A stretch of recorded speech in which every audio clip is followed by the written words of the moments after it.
This story takes us back over 200 years ago. And as with any 200-year-old murder story, there are many truths and different accounts about what happened. Much of the information we know about this story has been passed down orally from generation to generation, and as it was so long ago, there are many facts that we might never know for sure. But one fact remains: it's an incredible story. So let's begin. The year was 1809, just a few years before Cowhead's first settlers, Charles and Mary Payne, came and made this their permanent home. Well, this was essentially a wilderness known as Shallow Bay. So picture, if you will, trees. Some trees over here.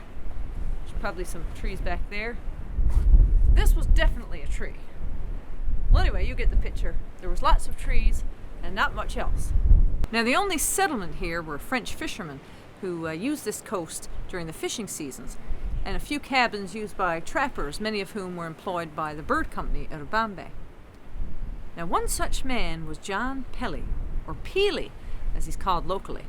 Now, Mr. Peely supposedly came from Ireland, and local legend has it that he came to Newfoundland to escape the authorities for the murder of his wife or some other crime. Because, what better place to escape to in the early 1800s than Newfoundland? The authorities over there were probably thinking, oh, well, he's escaped to Newfoundland. Well, he'll probably get eaten by a whale. Bang up job, everyone. Jolly good, jolly good. But he didn't get eaten by a whale, as you probably already guessed, or else our story would end there. Now, he came to Shallow Bay to trap furs with two young men named Joseph Rendell and his soon-to-be brother-in-law, Richard Cross. Now, Peely was staying at one of these trappers' cabins, and some stories will tell you that the cabin belonged to Peely, but we did find from court documents that it seems that the cabin belonged to Joseph Rendell himself. Unfortunately, we have no idea where this cabin was, but one historical document tells us that it was half a mile from the Mish here in Cowhead.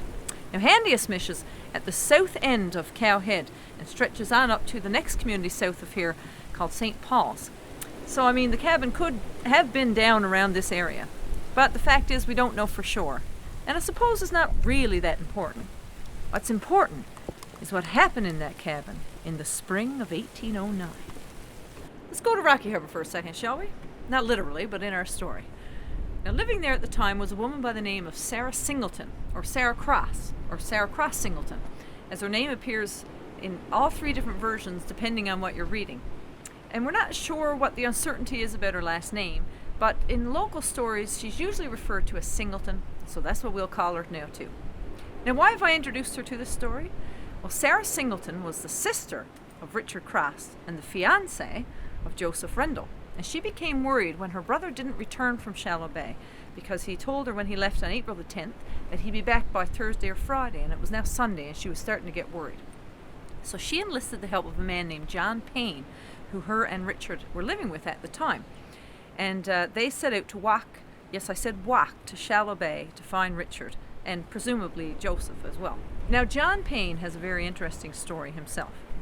The story goes that he deserted a Navy ship up in Carpoon, which is up on the northern tip of the northern peninsula, and made his way to Bombay on foot. Actually, in fact, he was locally known as Man of War John. So anyway, back to our story. So Sarah Singleton and John Payne left Rocky Harbour to walk north, hoping that they would run into Richard Cross on his way back south.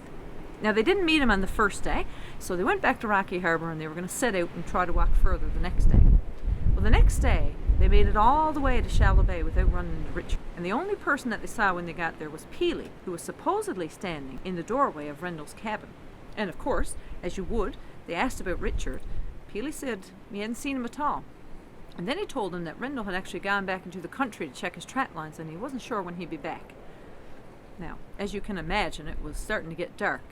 So Sarah Singleton and John Payne had no other choice but to spend the night in Rendell's cabin with Peely. Again, there are varying accounts of what happened in the cabin that night, but the most popular one, and the one that lives on here in Cowhead, is that Sarah Singleton found 2 pairs of mitts or cuffs that she had knitted for Richard and Joseph. Now, knowing that the boys would never leave and go out in the woods without their mittens on, she became suspicious of Peely's story. Another source says that outside of the cabin, she found a pair of rackets, or snowshoes, that she recognized as belonging to her brother, and blood in the snow.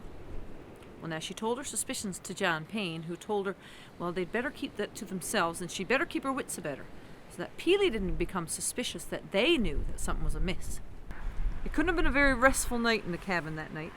Not only because Sarah and John were suspicious of Peely and they were worried about the boys, but also because the cabin wasn't very big, so they either all had to sleep in the same room or in very close proximity. And there's a story that says that Peely got up in the middle of the night and went outside and came back with his gun, saying that he'd heard a weasel or something. Well, it must have been a very extremely distressing night for the both of them. So, the next morning, Sarah Singleton and John Payne got up and hightailed it back to Bombay, where they enlisted the help of some men to come back and help them look for Peely. And when they got to Shallow Bay, they found Peely up on the mish with his axe and his gun. Now, a local story will tell you that he ran away and that they caught him up at the southern end of Cowhead, where this high school is. Well, they confronted him about their suspicions, and finally he confessed to having murdered the two young men. And then he led them to the bodies, which were buried under boughs and snow, not very far from the cabin out by the woodpile. John Peely was taken to St. John's, where he was tried and convicted for the murders of Joseph Rendell and Richard Cross. And thus ends his story. But the story of Sarah Singleton and John Payne continued. They were married in St. John's shortly after the trial, and they lived in Rocky Harbour, where they raised 8 children. Sarah Singleton died in 1867 at the age of 88 years old, and her husband John followed shortly after in 1869 at the age of 87. Out of a tragic story, a love story emerged, and it continues on today in the descendants of Sarah Singleton and John Payne. And the story of the axe murder lives on too, in oral history, and here at the museum in Cowhead, where you can see the axe that was supposedly used in the double murders all those years ago.